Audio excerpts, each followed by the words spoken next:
It's a widespread belief, one in which I share, that Tokyo DisneySea is the best theme park in the world. Ever since the park opened back in 2001, it has reigned supreme, and it's only continued to get better. But as is true of most things, the park isn't completely perfect. In fact, there are actually some flaws and a few strange decisions that were made by Disney when designing Tokyo DisneySea. Despite this park being my favourite in the world, I thought it would make an interesting change to actually take a look at some of the things that Disney could have done better with Tokyo DisneySea. The glaringly obvious issue for Tokyo DisneySea on opening day was that overall the park had a pretty weak collection of attractions. This might come as a surprise, but there were only really 4 world-class attractions within the park. Journey to the Centre of the Earth was a clear standout attraction, and arguably the greatest ride in the world when it opened. It still remains top tier, although there are today some attractions that I believe are better. Then there was Sinbad's Voyage, an original boat ride attraction based around the story of Sinbad the Sailor. With its catchy song and the tiger mascot Chandu, this is still to this day one of the best boat rides Disney have ever built. The other 2 standouts were Indiana Jones' Temple of the Crystal Skull, which is basically a plus version of the ride in Anaheim, and the Tower of Terror. Japan's version of this attraction tells a totally different story to the other Tower of Terrors, and it's not at all linked to the Twilight Zone IP. Despite this originality, there are actually 2 clear drawbacks to this version of the ride. The first being that the ride's drop sequence is far less thrilling.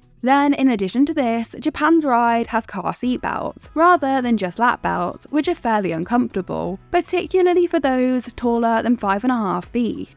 Nevertheless, it is still a pretty solid ride. Beyond this, upon opening, the rest of the park was filled mainly with flat rides. Despite these being beautifully themed, they were a little bit underwhelming, as they were just basic flat rides with flashy decorations. There was also a port simulator attraction that has since opening day been rethemed to Finding Nemo. The park's most interesting minor attraction by far was, and still is, the pointlessly brilliant Aquatopia, which offers a fun guessing game of where next you will turn. This innovative ride is made possible by the technologically impressive feat of having trackless ride technology submerged under a few inches of water. Thankfully, in recent years, the park has seen some major additions open up. Therefore, it's far from lacking in major attractions today, thanks to the addition of Soarin' and the 4 new attractions which have this year opened up within Fantasy Springs. The park's ride lineup has certainly been bolstered, but there is still a glaring issue with the park's ride lineup.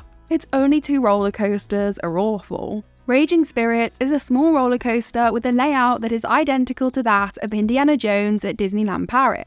Essentially a copy of a Pimfari TL59 transportable coaster, it's hard to envision why anyone who experienced this coaster in Paris would want to build it again halfway across the world. Certainly, the theming around Raging Spirits is far, far superior to its older sibling in Paris.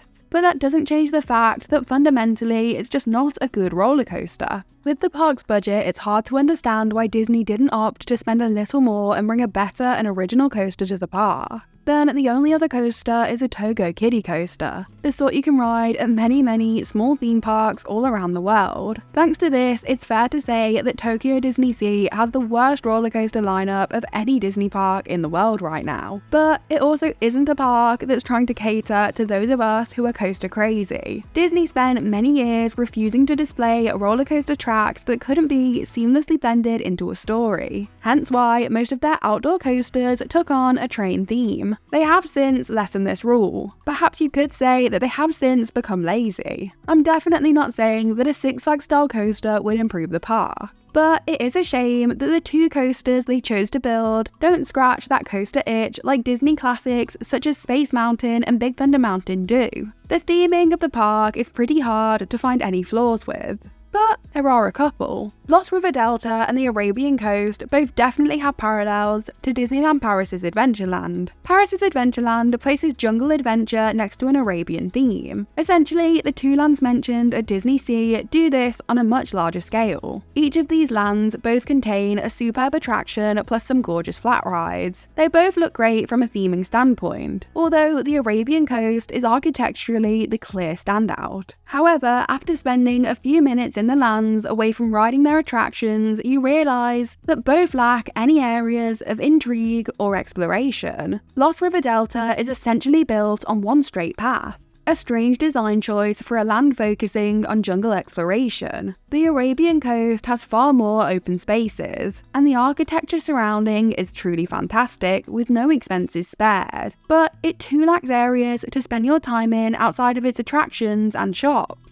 Personally, I think the best way to conceptualize the flaws with these two lands is to contrast them with the best of Animal Kingdom and Epcot's World Showcase, which are both full of tiny details and places of intrigue. Thankfully, I would say that the Mediterranean coast and the American waterfront do far better at creating little nooks and crannies to get lost in as you explore the park. Arabian Coast and Lost River Delta are certainly not weak lands. Rather, there are just a few design choices made which not only could have been better, but that we've actually seen Disney prove they can do better within their other parks, and even within other areas of this one. Unfortunately, I do think that a similar criticism can be directed towards the brand new Fantasy Springs. In fitting 3 different areas into one space, Disney were obviously restricted with how much they could do.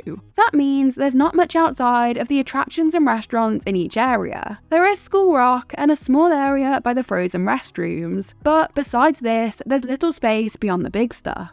This isn't bad, but it does remind me of much of Shanghai Disneyland. Disney seems to be very much focused on just ticking the big boxes with their recent constructions, somewhat neglecting the little details that have always given their park such charm. I'd say Disneyland Paris is a pretty great example of this done well, and the perfect contrast to Shanghai as they are both castle parks. That's not to say that these new things don't have detail. The rockwork alone in Fantasy Springs is breathtaking, as is the intricate castle in Shanghai, but there are no little hidden passageways or maze-like areas, something I have many childhood memories of enhancing the adventure and magic of a Disney park visit. Again, despite these criticisms, I wouldn't consider any of these areas mentioned weak.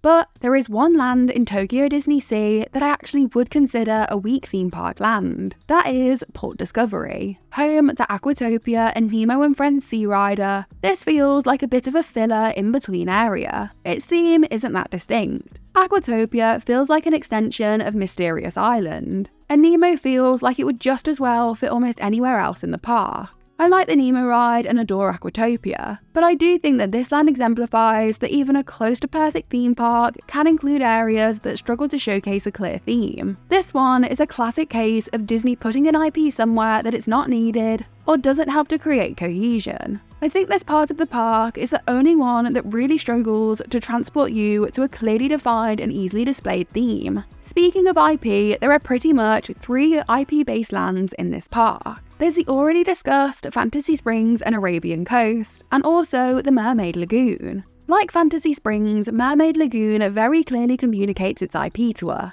It literally allows us to step into the world of The Little Mermaid, but the Arabian Coast is not quite so clear. Supposed to be a genie-granted, perfected version of Agrabah from Aladdin, this storyline isn't really communicated at all. In fact, despite its Aladdin setting, the main attraction of this area is Sinbad's Voyage. This is a fantastic boat ride, and the Sinbad story ties into the overall sea theme of the park far better than Aladdin. But I have always been amazed by the fact that this attraction was built instead of one themed to Aladdin and the land's backstory. I certainly wouldn't label this as a real negative, but it's something I find interesting to think about, particularly when you contrast it to Disney's current attachment to only building attractions linked to popular IP. There's one area left that I haven't particularly focused on, and that is Mysterious Island, another area you can directly compare to a land at Disneyland Paris. This of course being Discoveryland, and the reason I haven't yet mentioned it is because this is an area I find very hard to criticize. With an erupting volcano, a bubbling body of water, and 2 spectacular original attractions, I'd actually say that this one is perfect. Journey to the Center of the Earth might not be the best ride in the world anymore, but it is still absolutely breathtaking. Then 20,000 Leagues Under the Sea is exactly the kind of weird and original attraction I love to see from Disney. Clearly, there is much that really is quite perfect about Tokyo DisneySea, but I do find it pretty fun to look at this park as critically as possible, as I think it's much harder to find issues with things that are close to perfect. Most of my criticisms are incredibly nitpicky or easily explained away. I'd love to know if there's anything that you think I've missed. Thank you so much for watching. Please like, subscribe, check out some of my other videos and the links in the description.